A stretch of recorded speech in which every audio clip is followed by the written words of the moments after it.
આજ મારો દીકરો છે, મારા દીકરાએ મને જ્યારે મને પોકાર કર્યો, મને યાદ કરીને તો પહેલો એનો ઓરતો અરજી પૂરી કરી આલી, પણ જ્યારે મને મેલડીને બેહાડી ને તો 2 વર્ષ સુધી તો મેં પોદડું નહીં હલવા દીધું, પોદડું નહીં હલાયું, પોદડું નહીં હલાયું.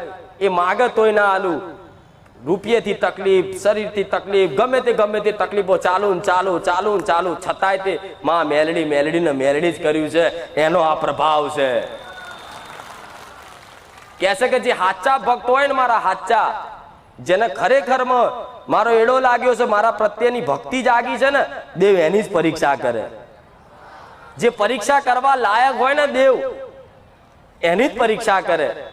પણ કોઈ જલ્દી એવું વિચારતું હોય કે મારા જલ્દી કામ થઈ ગયા અને કામ કરાઈને હું જતો રહું તો એટલામાં જ રહેવાનો છે. પણ જો મારા સાનિધ્યમાં આવી અને તમે બેહી અને રોજ પ્રાર્થના કરો છો અને રોજ અરજી કરો છો ને, તો સમજી લેજો તમારા કુળદેવ